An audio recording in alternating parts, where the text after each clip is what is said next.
Hello there. An often overlooked, sometimes seen as mundane and almost forgotten about piece of everyday technology used aboard space stations, starships, and even on a few planetary bases to enhance the existing effects, or potentially decrease them depending on the local environment, is that of artificial gravity. The miracle wondrous technology that has allowed countless sentient civilizations that require a gravitational environment in order to stave off the effects of weightlessness for prolonged periods of time, and has actually allowed them to then explore the galaxy. A technology that should be noted has to work closely in conjunction with Starship's inertial dampening systems in order to allow the crew to effectively inhabit the said vessel while it travels at FTL superluminal velocities while exploring whatever region of space they are exploring.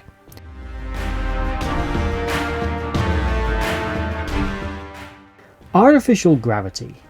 There are various different ways which it can be achieved. In the 20th and 21st centuries on Earth, for example, theories regarding artificial gravity include one of the more common ones being centrifugal force. This is basically when you take something and you spin it around, you notice that the heavier element, if you say got a conker on a string or something, and you spin it, the conker will extend outwards, the string will go as far as it can, but is anchored in place by the motion that you are doing. You see this quite often in movies like Mission to Mars and a few other things, where a section or the whole ship itself may rotate or spin in some way.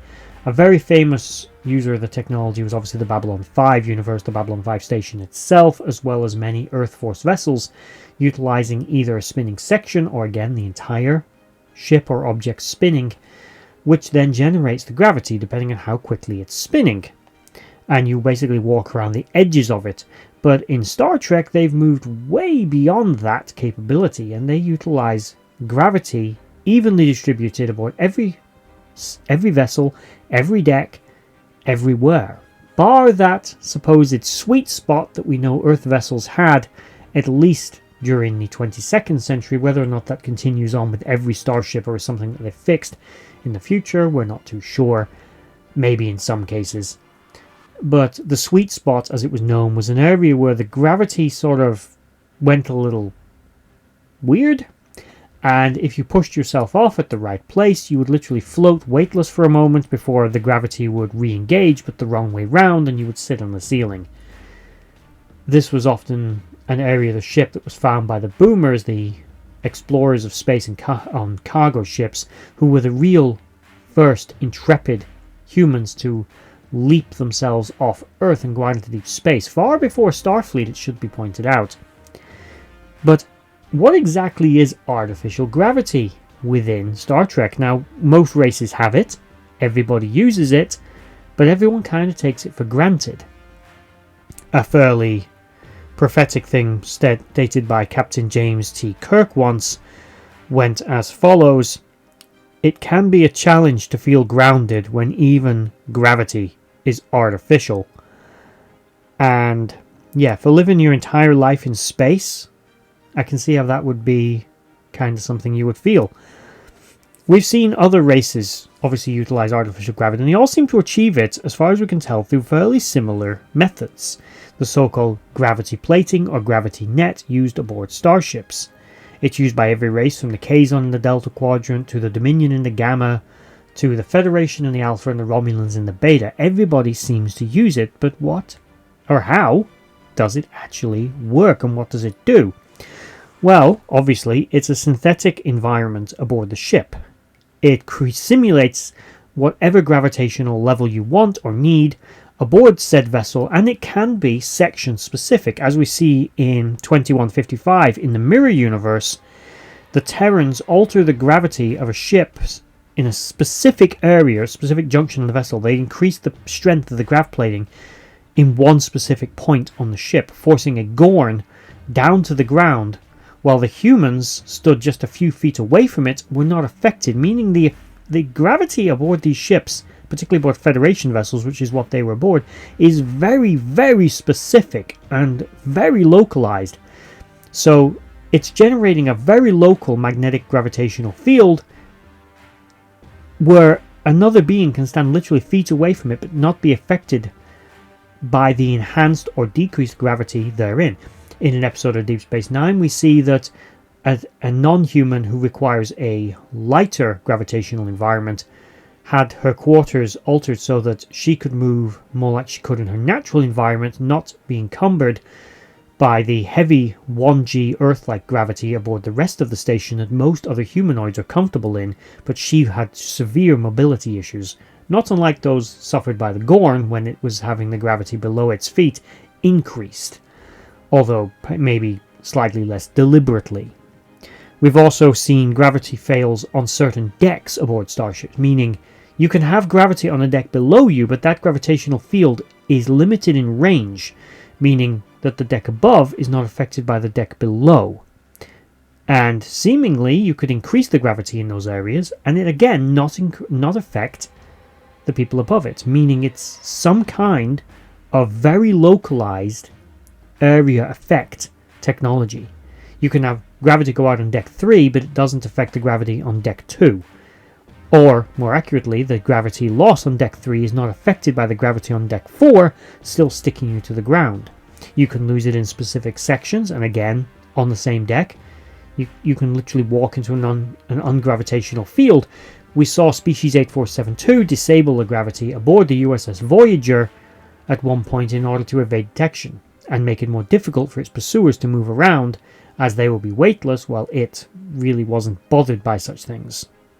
We also saw humans use this to great effect as a weapon used against the Klingons when they were able to deactivate the gravity, possibly strategically or possibly using conspirators aboard the Klingon ship, forcing the Klingons aboard the Klingon flagship Kronos 1 to lose gravity, float about, and allow the humans that beamed over in gravity boots and spacesuits, basically an environmental suit armed with phasers, to basically shoot their way through the Klingons and get all the way to the Klingon Chancellor, assassinating him before beaming back off the ship. They clearly knew the gravity was going to be inoperable, which says to me it was likely conspirators aboard ship, but this was still utilized as a weapon, just like 8472 did aboard Voyager, decreasing the mobility of your enemy while retaining the advantage for yourself. Very clever. As stated earlier, this technology works closely in conjunction with the inertial dampening systems. As we see, though, this is not a marriage made in heaven all the time, as sometimes when a ship is hit with enough force, the energy of that impact is transferred to the rest of the ship. The inertial dampeners can't compensate for it. Say a small meteor hit or a particularly hard photon torpedo clashes into your hull, the crew all over the ship can be thrown around like ragdolls. And this is because the gravity systems work as normal, but they can't exactly increase to anchor you to the floor when the inertial dampeners can't compensate for the sheer kinetic force of whatever just hit the ship or threw the vessel around, whether it be spatial anomaly, spatial object, or a weapons fire from an enemy ship. So how exactly does the artificial gravity work? Well, it's a little hard to say. With a centrifugal system you can visually see it, but they clearly don't use a centrifugal system aboard ships in the 22nd century onwards. They use what is known as an artificial gravity generator. This works in conjunction with the gravity plating or net aboard the rest of the ship to project a gravity field via some future unknown technology, quite frankly, throughout the rest of the vessel. This actually results in the aforementioned sweet spot usually being generated about halfway between said gravity generator and the bow plate of the ship, which is what creates the sort of convergence of energy fields and gravity fields that sort of make gravity go a little kaflooey in that area. But exactly how this is accomplished isn't known. It's likely some kind, because through mentionings, when engineers have mentioned it, the grav plating does seem to utilize graviton particles. It also utilizes magnetic fields. It's likely bending local magnetic field around it the same way a planet does when it sort of depresses space and the mass pulls everything towards it. It's probably a miniaturized version of that that's somehow managing to accomplish it through some, let's face it, magical science of the future.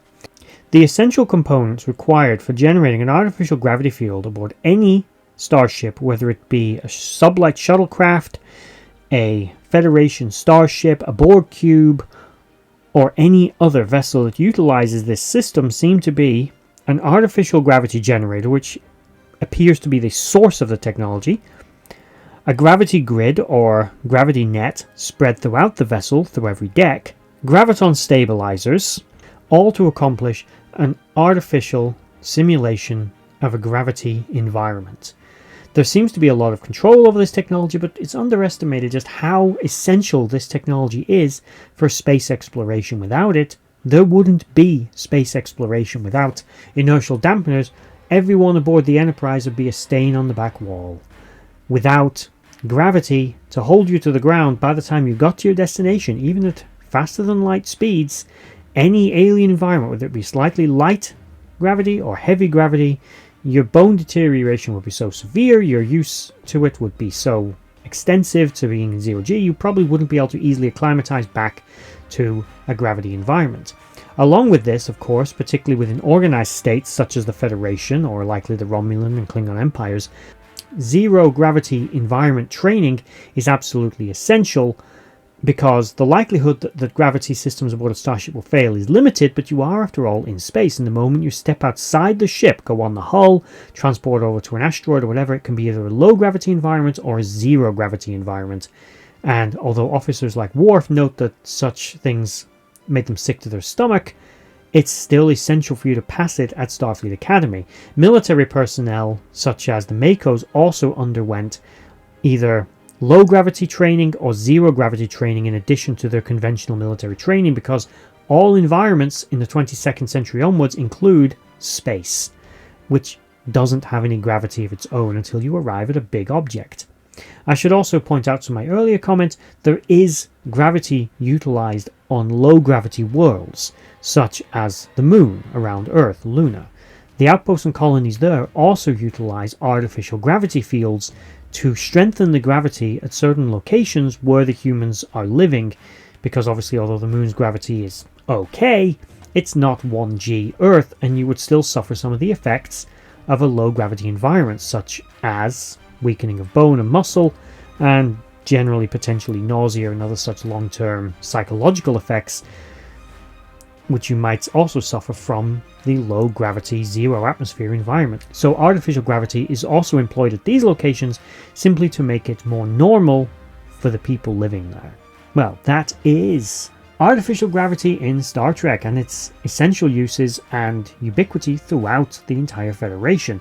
It is an underrated technology, and likely it is one of the most commonly produced technologies because any starship is going to need it. Whether it's a small ship or a big ship, whether it's sublight or warp capable, doesn't matter. They all need it, so someone's stamping out a lot of these grav plates somewhere and absolutely making a mint. If money was a thing in the future.